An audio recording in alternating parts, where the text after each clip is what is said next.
अस्सलाम वालेकुम। वालेकुम अस्सलाम। अच्छा, आज जो हम टॉपिक करेंगे वो बाइनरी यूटेटिक सिस्टम है।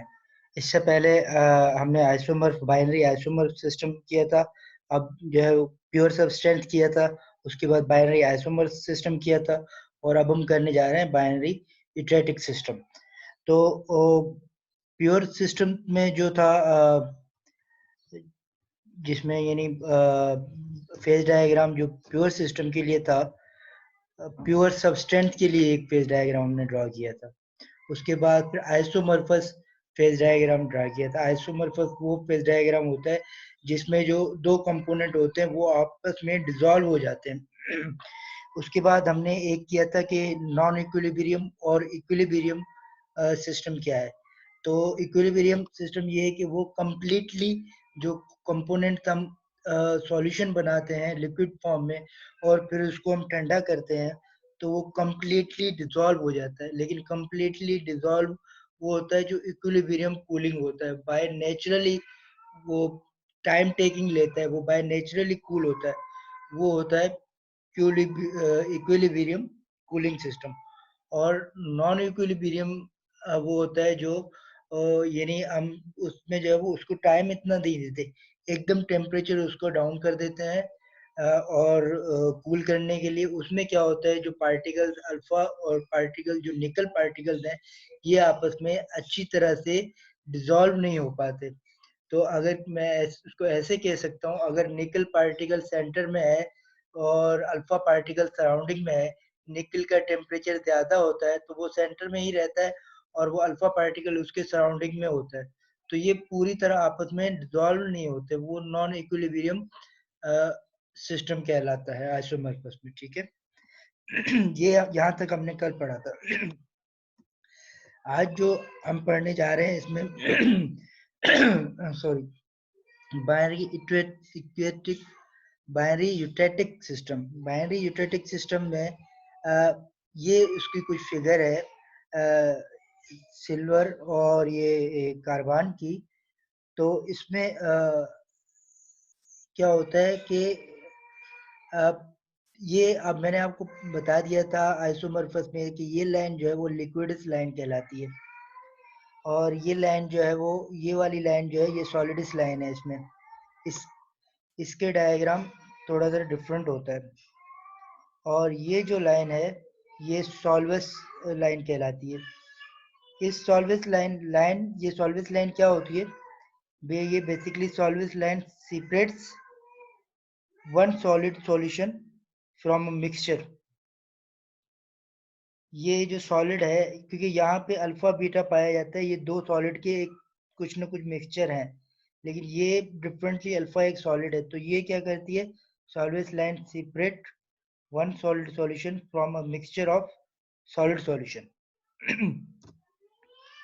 ठीक है। अब phase diagram, binary phase diagram different component के मिला के हम बाइनरी फेज डायग्राम बनाते हैं। कॉपर निकल की बाइनरी फेज डायग्राम। ठीक है। लीड और टिन की फेज डायग्राम बनती है। और ये सी डी और बी आई ये भी किसकी एब्रिविएशन है, सिस्टम इसकी डायग्राम बनेगी। और एल्यूमिनियम और कॉपर की भी क्या फेज डायग्राम बनती है। लेकिन ये जो पहली कॉपर और निकल की जो फेज डायग्राम बनती है वो इस डायग्राम को हम कहते हैं बाइनरी आइसोमॉर्फस डायग्राम, क्योंकि ये कंप्लीटली मिक्स हो जाती है आपस में। ठीक है, कंपोनेंट, इसको हम कहते हैं बाइनरी आइसोमॉर्फस फेज डायग्राम। और ये जो तीन रिमेनिंग बाइनरी फेज डायग्राम है इसको कहते हैं eutectic binary eutectic phase diagram. यानी ये दो कंपोनेंट मिलके आपस में पूरी तरह डिसॉल्व नहीं होते ये। ठीक है, तो इसको हम कहते हैं यूटेटिक बाइनरी फेज डायग्राम या बाइनरी यूटेटिक फेज डायग्राम। ठीक है। अब हम एक फेज डायग्राम इसको यहाँ पे हम ड्रॉ करने की कोशिश करते हैं। पहले ही ड्रॉ हुई है बल्कि, बाइनरी यूटेटिक सिस्टम। ठीक है। बाइनरी यूटेटिक सिस्टम में क्या है, सिंपल एग्जांपल्स इसकी कौन कौन सी हैं बाइनरी यूटेटिक सिस्टम की। ठीक है, ये आपके पास टिन और लीड, ठीक है, सिल्वर एंड कॉपर और SN BI, ये एग्जांपल जो है ये किसकी है, बाइनरी यूटेटिक सिस्टम की। अब इसमें होता क्या है, इसमें बेसिकली क्या होता है, ये जो है ये कंप्लीटली सॉल्युबल लिक्विड में नहीं होती।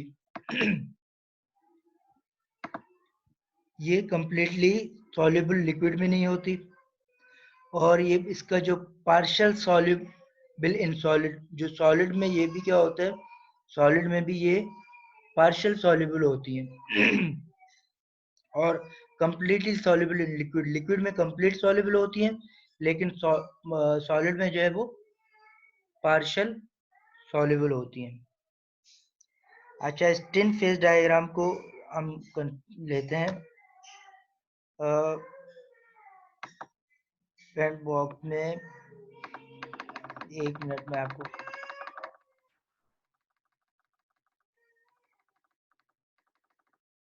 अच्छा, ये देखिए, ये एग्जांपल, ये एग्जांपल किसकी है,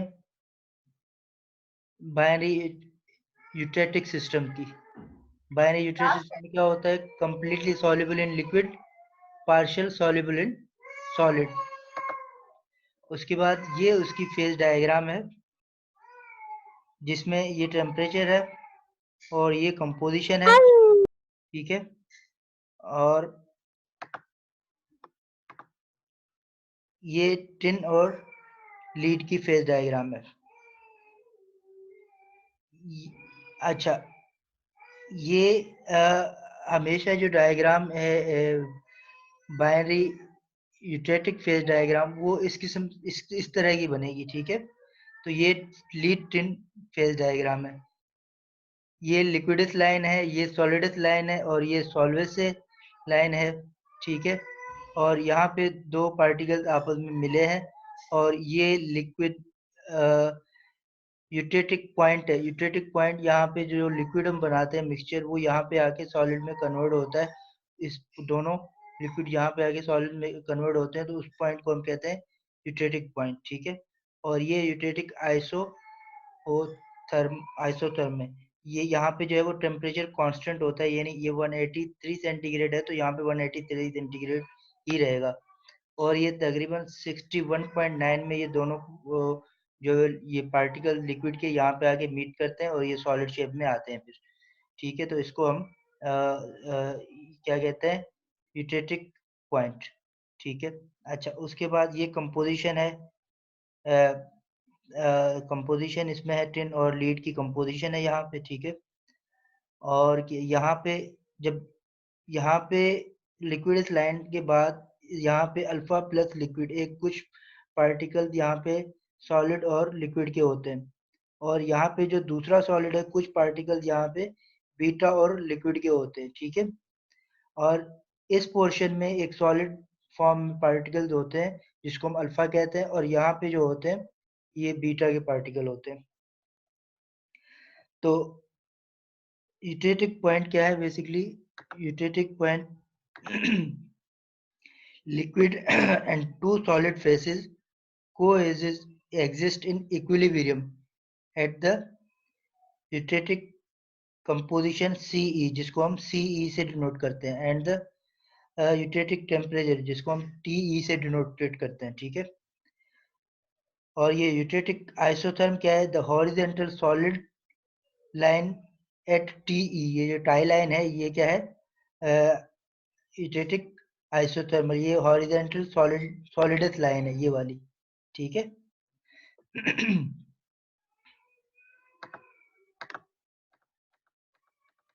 अच्छा, इसके बाद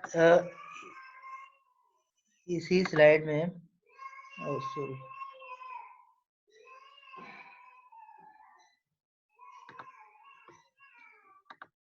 एक मिनट।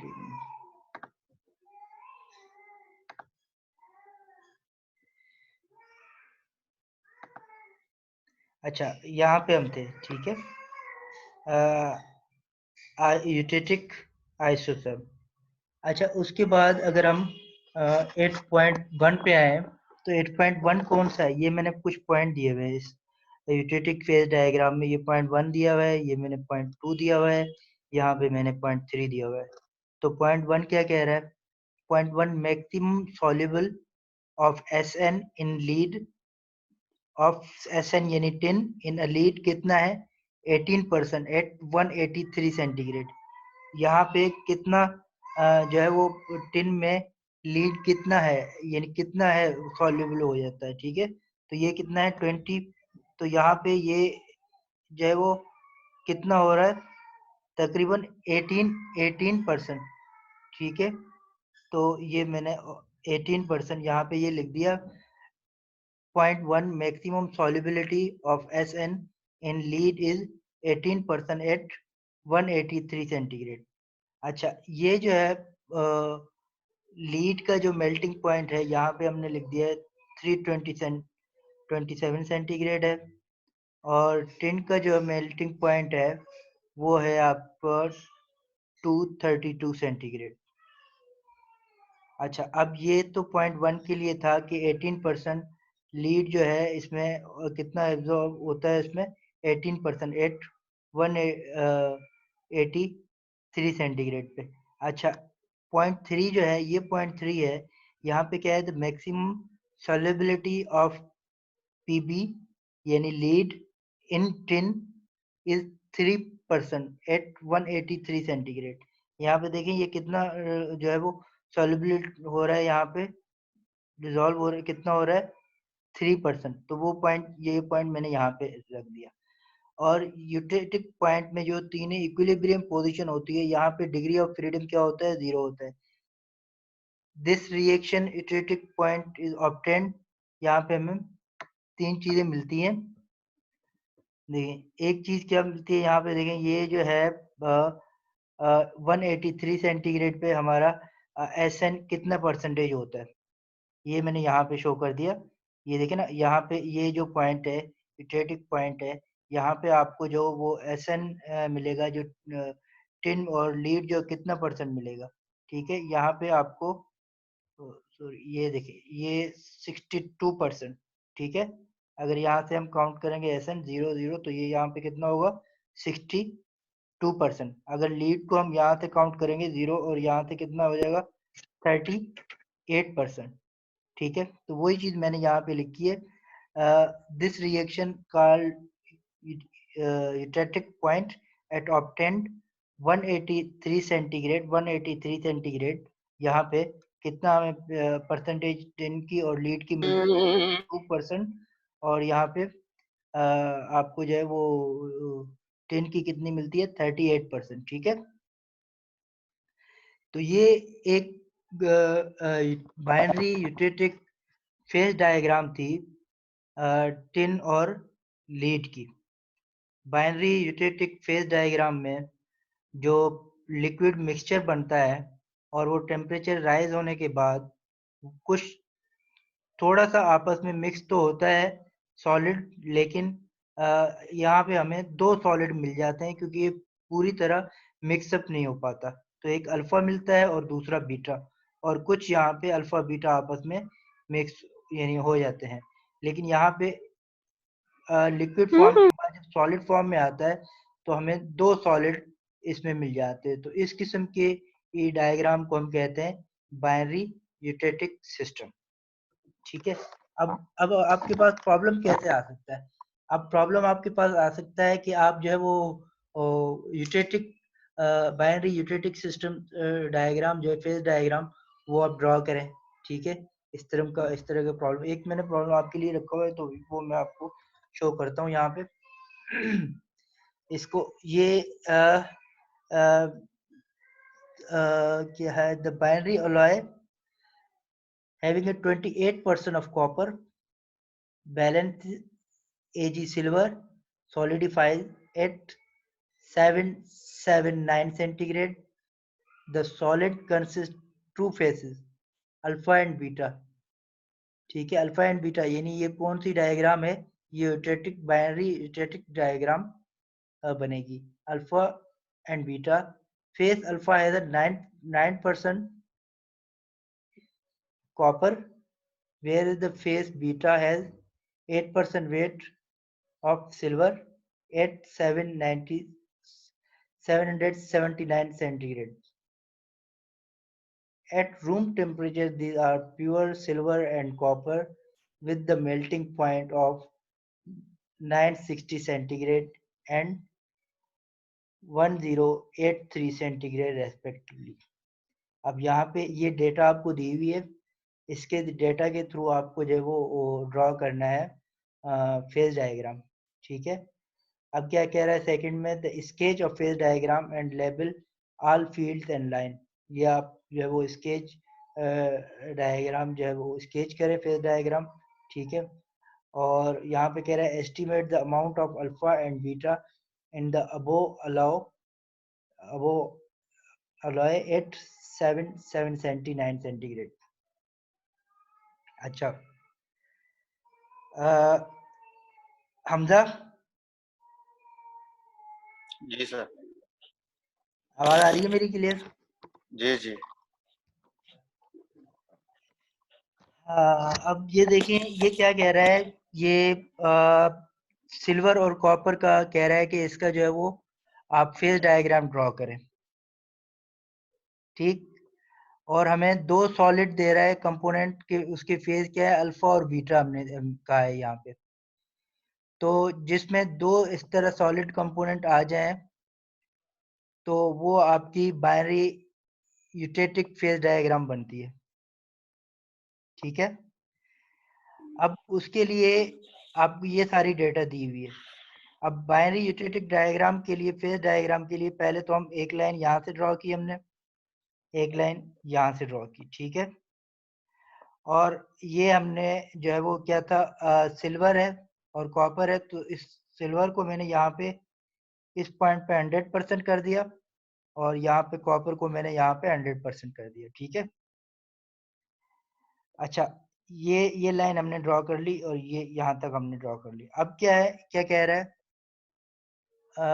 ये कह रहा है कि सॉलिडिफाई लाइन एट 779 सेंटीग्रेड, ठीक है। अब ये एक लाइन जो है वो इस लाइन, ये लाइन ड्रॉ करेंगे और इसको हम 779 सेंटीग्रेड कंसीडर करेंगे इस लाइन को, ठीक है। और उसके साथ यहाँ पे कह रहा है कि अब ये जो है फेस अल्फा, फेस अल्फा कहाँ पे आएगा, अब ये फेस अल्फा क्या कह रहा है, 9% वेट ऑफ कॉपर, ठीक है। तो यहाँ पे कितना परसेंट होगा, 9% वेट ऑफ कॉपर। तो मैंने यहाँ से ये ड्रॉ यहाँ पे किया और ये 9% वेट ऑफ कॉपर ये यहाँ से, और क्योंकि इसका मेल्टिंग पॉइंट कितना है, मेल्टिंग पॉइंट यहाँ पे दिया हुआ है इसका सिल्वर का 7 मेल्टिंग पॉइंट कहाँ पे दिए हुए है, ये रहा मेल्टिंग पॉइंट एजी, और कॉपर क्या है, ये रहा 960 और 1083। तो यहाँ से मैंने ड्रॉ की 9 तक, 9% यहाँ तक, और फिर मैं यहाँ से लेके गया यहाँ तक, क्योंकि इसका मेल्टिंग पॉइंट जो है वो कितना है, 960। एक ये सॉलिड अल्फा मुझे मिल गया यहाँ से, ठीक है। और ये भी लाइन में ड्रॉ करके आया हूँ। उसके बाद अब मैं आ जाता हूँ यहाँ पे कितना है, इसने कहा है 8%, beta where phase beta has 8% of silver, ठीक है। अब ये 8% इस पे क्या है, सिल्वर, तो ये मैं कहाँ से, यहाँ से आएगा, ठीक है। और ये यहाँ से ये 8%, और फिर इसका मेल्टिंग पॉइंट क्या है, 1083। तो इसको मैं इस तरह यहाँ से ऐसे ड्रॉ कर लूँगा, तो ये 1083 सेंटीग्रेड ये आपका उसका हो जाएगा बीटा का, और ये 8% सिल्वर इसका आ गया। अब क्योंकि अब क्या कह रहा है कि यहाँ पे जो ये कि binary alloy having a 28% of copper, तो यहाँ से अगर मैं देखूं 28% ऑफ कॉपर, तो देखें यहाँ से ये यहाँ तक कितना होगा, यहाँ से अगर मैं कॉपर ये यहाँ से ये 28% यहाँ पे होगा, तो यहाँ पे ये मैं 28% यहाँ पे करूँ और फिर इस वाली लाइन को मैं यहाँ से ऐसे मिला दूंगा और इस वाली लाइन को मैं कुछ इस तरह कर्व बना के ये ऐसे मिला दूंगा। और ये जो रीजन होगा ऊपर वाला, ये लिक्विड सॉल्यूशन है और ये लिक्विडस लाइन है, ये लिक्विडस लाइन है। इस लिक्विडस लाइन क्रॉस करने के बाद ये अल्फा बीटा दो, एक सॉलिड और एक लिक्विड, और ये अल्फा प्लस लिक्विड यहाँ पे आ गया।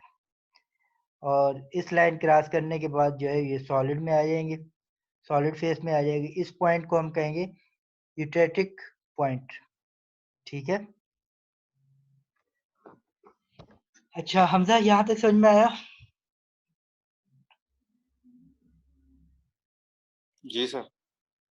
जी बस आवाज इसकी कम आ रही है। सिंपल फेज डायग्राम ड्रॉ करनी है बस, हाँ इसी फेज तरह की। डायग्राम ड्रॉ करनी है, लेकिन फेज डायग्राम ड्रॉ करने के लिए भी हम ये प्रॉब्लम जो दी हुई है, वैल्यूज दी हुई है, उसको देखते हुए फेज डायग्राम ड्रॉ करेंगे।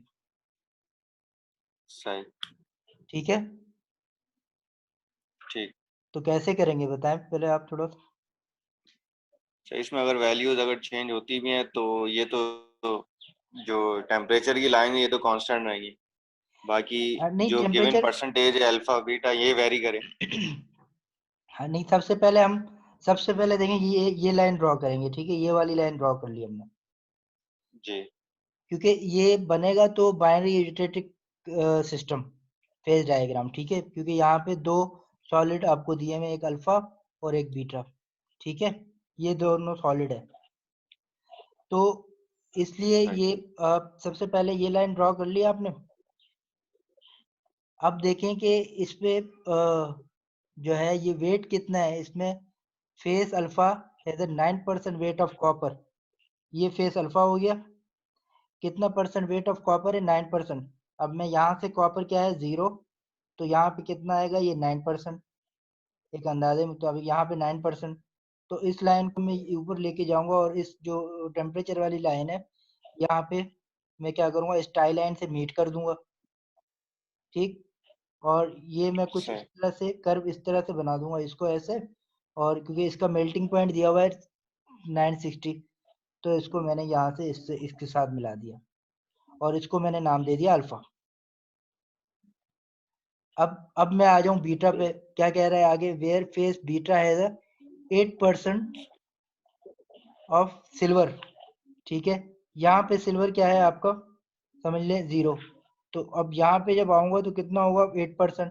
तो इस 8 वाली लाइन को मैंने यहाँ से मिला लिया।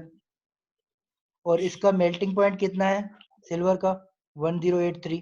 तो ये मैंने लाइन एक ड्रॉ करके इसको 1083 के साथ ये मिला लिया। ठीक है, और ये लाइन मैंने यहाँ से इसके साथ ये मिला ली। तो ये एक सॉलिड पार्टिकल आ गया बीटा। अच्छा, अब क्या कह रहा है? अब ये 2 पॉइंट हम क्लियर हो गई, एक ये भी ड्रॉ कर ली हमने, ये भी ड्रॉ कर ली। ठीक है, अब आ रहे हैं हम यूटेटिक पॉइंट। यूटेटिक पॉइंट होता है binary alloy having a 28% of copper. अब 28% ऑफ कॉपर कहाँ है? ये अलॉय जो है वो 28% ऑफ कॉपर ये रहा। तो इस लाइन को मैं यहाँ पे आऊंगा तो ये लाइन यहाँ पे आएगी। तो ये जो है ये यूटेटिक पॉइंट है। अब ये यूटेटिक पॉइंट, ये जो मेल्टिंग पॉइंट है, यहाँ से कुछ इस तरह से कर्व बनाते हुए इसको यहाँ से मिला देंगे और इसको इस तरह से बनाते हुए इसको यहाँ से मिला देंगे। तो ये आपके पास यूटेटिक पॉइंट आ जाएगी दोनों लिक्विड की। ठीक है, अब यहाँ से फिर आगे जब जाएगा तो सॉलिड में वो कन्वर्ट हो जाएगा। ठीक है, और यहाँ पे ये लिक्विड प्लस ये जो पोर्शन रीजन है, यहाँ पे अल्फा प्लस लिक्विड है और यहाँ पे बीटा प्लस लिक्विड है। ये बीटा भी सॉलिड है और अल्फा भी सॉलिड है। ठीक है, और ये अल्फा प्लस बीटा ये दोनों यहाँ पे सॉलिड है। अब सही है? ठीक है। जी सर। अच्छा, अब आप एक ठीक है, दफा ठीक है। फैजान, ठीक है नहीं, मुझे पता है आप सुन नहीं रहे हो। अच्छा, आ, उसके बाद जो है वो अब हम आ रहे हैं इस पे, आगे चलते हैं क्योंकि ये पार्ट हमारा कंप्लीट हो गया। ठीक है, अ, अब ये estimate the amount of alpha and beta in the above alloy at 779 centigrade. ये डायग्राम हम ड्रॉ करके आ चुके हैं। अब यहाँ पे एट द पॉइंट 779 सेंटीग्रेड पे हम इसका जो है वो परसेंटेज निकालते हैं कि अल्फा की परसेंटेज कितनी है यहाँ पे। परसेंटेज ऑफ अल्फा जो है इसका फ्रैक्शन निकाल लें बेसिकली, ठीक है।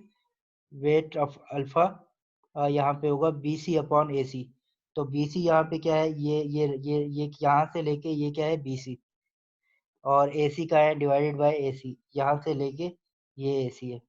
अब BC के लिए हम क्या करेंगे, BC ये B और C यहाँ पे 92, यहाँ पे आप अगर ये यहाँ तक कितना आएगा ये सिल्वर, तो ये 92 आएगा ना, 92 और माइनस नाइन 28 निकाल देंगे, ठीक है। 92 92 कैसे? जी 92 कैसे? हाँ 92 कैसे, सही है, ठीक है। यहाँ पे ये जो पॉइंट है ये सिल्वर का है, ठीक है। अगर यहाँ से हम चलें तो यहाँ पे कुछ ना कुछ यहाँ पे 28 आ जाएगा, ठीक है। और सॉरी कॉपर है, ये कॉपर यहाँ पे कितना परसेंटेज होगा 28, और यहाँ पे 50 हो जाएगा, और इस तरह बढ़ते बढ़ते यहाँ पे कितना होगा, यहाँ पे होगा 92, क्योंकि अगर आप हाँ सिल्वर का 92। 8% आप निकाल देंगे तो बाकी कितना बचेगा 92, ठीक ठीक है। है। तो यहाँ पे हमने लिखा BC 92। अब हमें ये इस पोर्शन का चाहिए, ये BC का चाहिए, तो BC में हम 28% निकाल लेंगे तो हमारे पास BC आ जाएगा 28%, ये रहा। तो ये 28% 92 में से माइनस 28% ये कर देंगे, ये वाला, तो हमारे पास BC आ जाएगा, ठीक है। तो वही हमने 92 माइनस 28 डिवाइडेड बाय AC। अब AC कहाँ है, ये A और ये C, यहाँ तक है 92%, और -9 ये कर देंगे, ये वाला पोर्शन, तो हमारे पास ये AC आ जाएगा, और इनटू 100 कर देंगे तो ये हमारे पास वेट ऑफ अल्फा आ जाएगा 76%, ठीक है, 8.779 सेंटीग्रेड पे। इसी तरह वेट ऑफ बीटा इस सॉलिड के लिए इसका कितना है, तो इसके निकालने के लिए वही सेम फार्मूला अप्लाई करेंगे, A B upon A C, ठीक है। A B 28 minus 9, A B ये ना, ये यहाँ से लेके कितना है 28, और ये -9 करेंगे तो ये ए बी हमें ए बी मिल जाएगा, ठीक है, अपॉन ए सी, ए और ये सी, तो 29 ये वाला सेम 29 माइनस 9, तो इनटू 100 उस फिर हमें ये 24 इसका मिल गया। वेट जो है मास ऑफ बीटा कितना मिल गया 24%, ठीक है। अच्छा, ये तो हो गया estimate amount of alpha and beta at 779 centigrade. लेकिन एक और भी यहाँ पे कह रहा है, यहाँ पे कह रहा है at the room temperature are pure Ag and Cu with melting point of 960 centigrade and 1083 centigrade respectively. अब आप at room temperature mass fraction निकालें रूम टेम्परेचर के हिसाब से, ठीक है। एट रूम टेम्परेचर पे आप मास टेम्परेचर निकालें।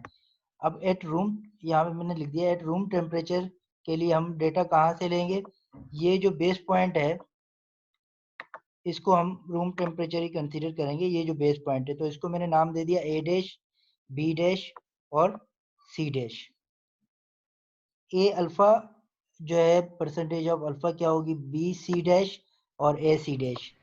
इसको सिमिलरली जैसे हमने पहले सॉल्व किया था उसी तरीके से इसको सॉल्व करेंगे, तो आपके पास ये A डैश आ जाएगा, W परसेंटेज ऑफ अल्फा आ जाएगा 72%, और फिर आप जो है वो बीटा के लिए जब निकालेंगे तो W परसेंटेज बीटा आपके पास आ जाएगा 28%। तो इस लाइन को आप फॉलो करेंगे, पहले एट टेम्परेचर दिया हुआ था उसके लिए हमने ये टाई लाइन फॉलो की थी, इसको कहते हैं टाई लाइन, ये टाई लाइन फॉलो की थी एट 779 सेंटीग्रेड तक, ये टाई लाइन फॉलो की थी हमने। तो हमने फ्रैक्शन निकाला था, मास फ्रैक्शन निकाला था इसका weight of alpha and weight of beta. उसके बाद अब यहाँ के उसके लिए अपना रूम टेम्परेचर के लिए ये टाई लाइन फॉलो करेंगे, ठीक है। तो उसी पैटर्न को यूज करते हुए हम जो है वो weight of alpha and weight of beta इसका निकाल लेंगे। ठीक है, तो ये हमने अब ये कर लिया। ठीक है, तो इसमें दो ही जो है वो पहले डायग्राम ड्रॉ करनी थी, उसके बाद ये कैलकुलेशन है जो estimate amount of alpha and beta का निकालना था। ठीक है, तो वो हमने estimate amount of alpha and beta का निकाला एट 779 सेंटीग्रेड पे टाई लाइन पे, और दूसरी टाई लाइन जो थी वो थी रूम टेम्परेचर, यानी जो बॉटम वाली टाई लाइन है उसको हमने फॉलो करके रूम टेम्परेचर के हिसाब से एस्टिमेट किया अल्फा और बीटा का अमाउंट। ठीक है, तो ये छोटा प्रॉब्लम था।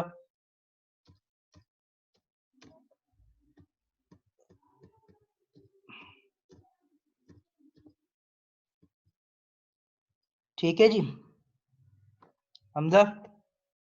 ठीक है सर।